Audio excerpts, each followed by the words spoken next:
much for the invitation to be a speaker at the Economist Forum today and to speak about the future of money.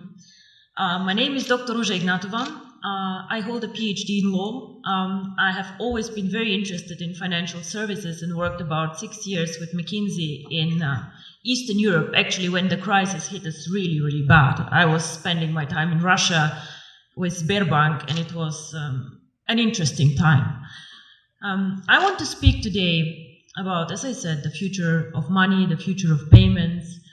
And I am, how to say, a bit sad to listen to the speaker before me, who are having such a gloomy outlook, focusing on all the issues that the region faces, and showing us a future where we have to do a lot of catching up in Eastern Europe, a lot of work, a lot of tasks, a lot of issues.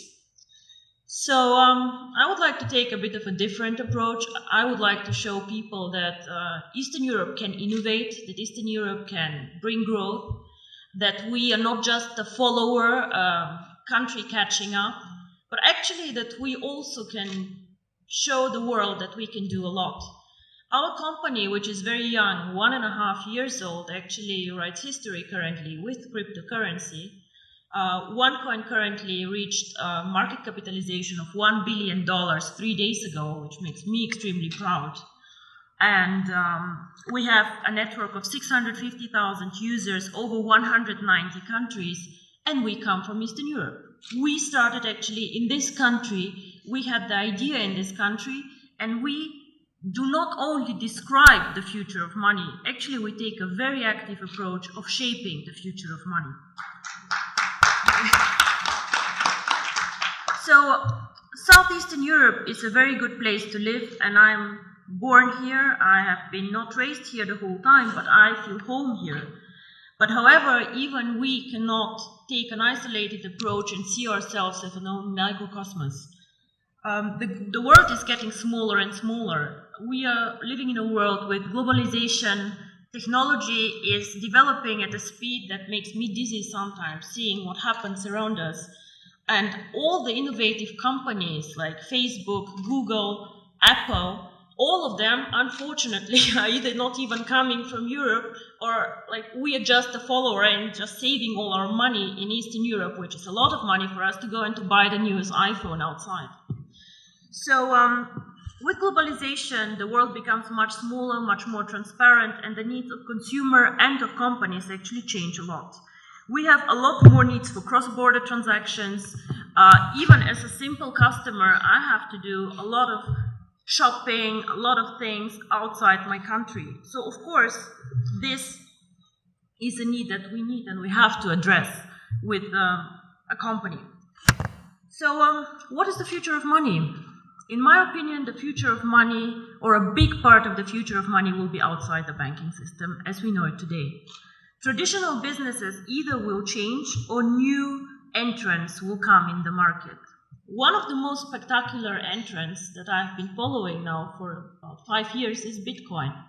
Now, Bitcoin is a cryptocurrency, the first cryptocurrency, the biggest cryptocurrency currently. And these people who created Bitcoin, nobody officially knows who they are, have my fullest respect for the innovation, disruption, and value creation that they actually did to the financial market. Of course, wherever there's value creation, speculators come, and a lot of turmoil can happen, but these people created something new and something really exciting. Bitcoin and the blockchain technology, which makes financial services independent from governments, independent from regulators even, and independent from banks as we know them, already starts changing the world we live in. However, Bitcoin until now and the more sophisticated cryptocurrencies have been a payment system, an investment system for the either very sophisticated people out there with a very, very solid IT background, for the smart ones, or for the elite who has a lot of money and diversifies their portfolio with a new exotic investment like Bitcoins. The market is still not very big, with a market capitalization fluctuating between 2 and 3 billion, transactions happening every day about 200 million euro. So we still have a lot of potential to grow in the cryptocurrency market, but we see a start. So we have been, or are we still an emerging market? I'm not sure what is politically correct to say, but emerging markets are out there. And we can speak about Latin America, we can speak about Asia, we can speak about Africa, extremely interesting market actually, which is like catching up now. And we can speak about also the small Asian countries. In all these countries, we have an issue that we also had here actually, a lot of people who are underbanked, unbanked, or just forgotten by the big players. Why? Because they're poor, because they have needs that are not that interesting in the transactions, or simply because some of these people do not have proper documents. I have been in countries where people, every one of them has a smartphone, but has no proper ID card. So how do these people bank? I have been in Singapore and seeing Indian people working very, very hard to support families in India.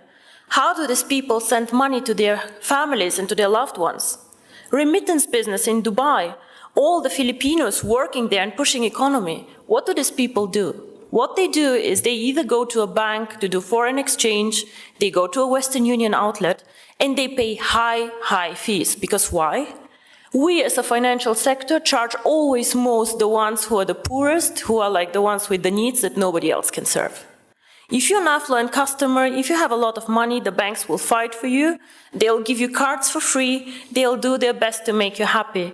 But the people out there, the mass customers, the ones who actually change the world, the ones who are working for economy, these people are underserved, underbanked, and I believe that cryptocurrency can change their life.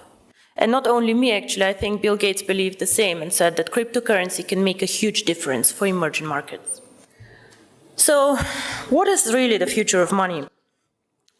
I believe that if cryptocurrency is spread out there to the mass market, to people who can be made understand cryptocurrency, and as you say, cryptocurrency sounds very, very complicated, hidden, complex. Can I do it? If we manage to make cryptocurrency actually accessible to people out there who are smart enough to understand the smartphone, who are smart enough to move and to work in an Asian country, if we make it simple, we can become actually the next mass phenomenon, like Google, like Facebook, become a network of active users. Until now, cryptocurrency did not make the leap, in my opinion, because it is not user-friendly, because it's not easy to use for the mass market, and because people perceive it as very difficult. So the person or the company who makes it actually to make cryptocurrency easy to use, accessible in the markets that need it, and this is not the US, gentlemen, this is the emerging markets where people want to work with it, to use it.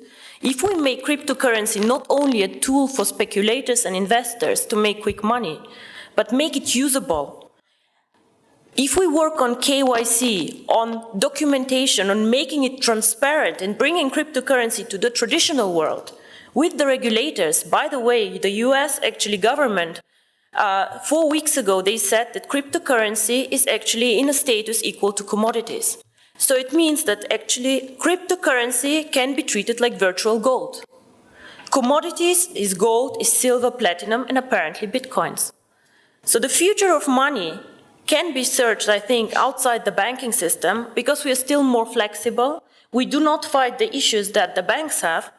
And because we think that the next big thing is based on technology, on the internet, and on the network phenomenon that we see in all these big companies out there. I think if we manage to provide a consistent strategy, a case to use the currency, and an easy access, which is aligned with the regulators out there, transparent, safe, cryptocurrency can actually be one of the preferred methods of payment, and not only bank transfers, card transfers, and all the traditional ways that we deal money with.